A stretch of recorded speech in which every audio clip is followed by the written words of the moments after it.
guys, today I'm back with another oily skin diaries. We're going to be putting a foundation to the test on my incredibly oily skin. I'll show you application, a flash photo test, before and after, and then I will come back at the end of the day and show you not only how it held up, but then we will blot and see how it performs when it needs to be blotted, because, you know, oily skin life, we're probably going to have to blot like 9 times out of 10. I will link to all my previous oily skin diaries down below if you're curious, and if you've got any requests for foundations you'd like to see tested out, be sure to let me know. Today it is all about the Dermablend Smooth Liquid Camo Foundation, and then I've also got the Dermablend Loose Setting Powder, so I figured we would put that to the test as well. So let's get started. If you're not familiar with Dermablend, it was actually created by a dermatologist about 30 years ago. It comes highly recommended from dermatologists still today for camouflaging, so if you have any really truly major skin issues, you've probably seen their ad campaigns where they're covering up tattoos, very intense acne, vitiligo,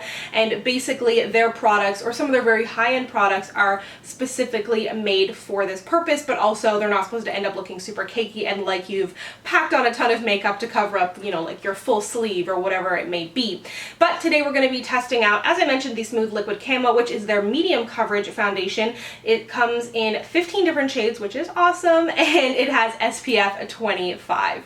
You get a full fluid ounce in here, which is the average size for any foundation. It retails for $36 American on the Sephora USA website, and it's available online only. It is not available at all, it seems like, for Canada. Let me know if you've seen it otherwise at Sephora, but it is available, oddly enough, on nailpolishcanada.com. It's currently on sale for $35, but it seems like it regularly retails for $44, and it's now available at basically any Shoppers Drug Mart that has the beauty boutique, which is nice because then you can go in and test it out. I feel like it's going to have a bigger range in store, because on the Sephora website and on nailpolishcanada.com it was only showing about 6 shades, but it does list having 15 different shades in there.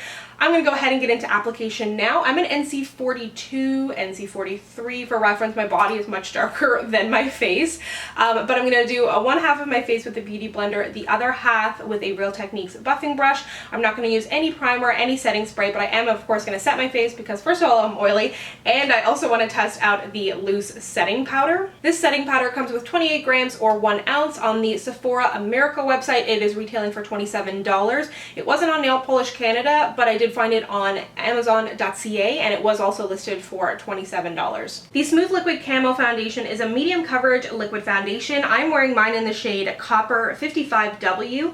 This fluid foundation provides a medium coverage for up to 16 hours of consistent wear when worn with a setting powder. Smooth Liquid Camo's breathable, workable texture, even skin tone for an ultra smooth finish. Never cakey or masky, provides all day hydration and broad spectrum SPF 25.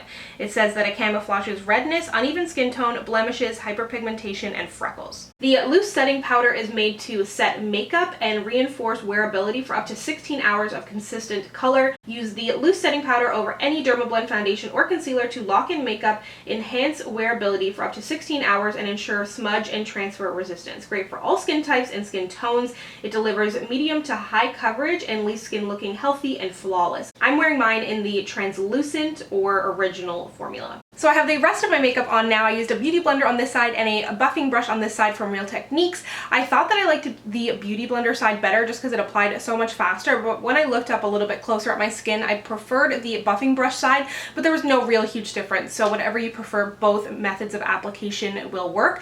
I had initially just put on 1 layer because I was satisfied with that, but then I decided to build it up just to see how buildable it could get, and even though the initial layer had kind of set, I felt like it built on it nicely. I wouldn't necessarily recommend it, but if that does happen to you, it shouldn't be a big issue. It dried down pretty matte. I wouldn't say a full-on matte finish, but it definitely dried down and felt kind of soft on my skin, and I do really like the way that it looks. I think up close it does not look like you have a ton of makeup on. It does not look cakey. It does look very, very natural.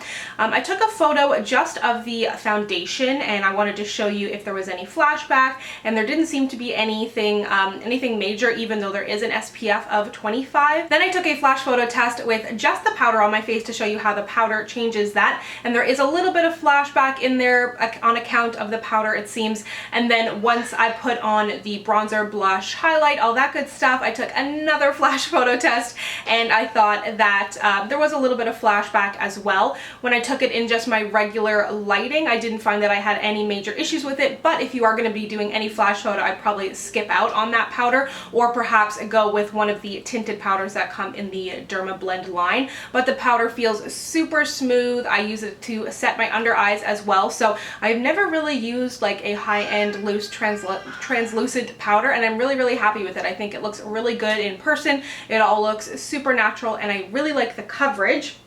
So now, where's my phone to show you the time?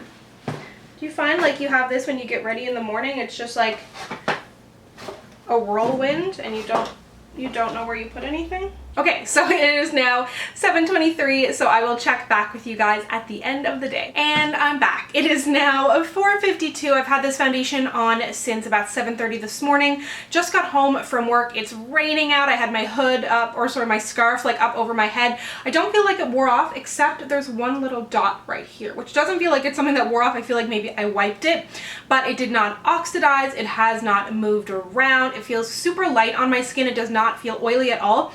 Definitely a little bit shiny, but nothing bad at all. Like, I could totally leave the house like this. I would definitely prefer to blot, but I think that it looks really good. It's got a beautiful natural finish. My freckles are showing through, and I just am super impressed with this foundation, but I'm gonna blot and show you what that looks like. But I'm super impressed with this foundation. It didn't really say anything about oil control specifically. Oily skin problems, like just me. So now that I have blotted, I think that it looks fabulous. I'm super impressed with this foundation. If you have oily skin, combination, or normal skin, I highly recommend. If you have dry skin, I don't feel like it dried down super tight or matte, so you could potentially get away with it, but I would recommend adding an oil or something just to make sure you've got enough moisture in your skin. If you've tried this and you have any of the skin types, let me know what you think of it down below, and we can chat, because as I've begun to say, I am just one opinion, so I'm always curious to know how foundations work on others as well. If you'd like to connect with me, you can find me on Instagram, Twitter, and Snapchat at SamanthaJaneYT, and I'll see you guys next time. Bye!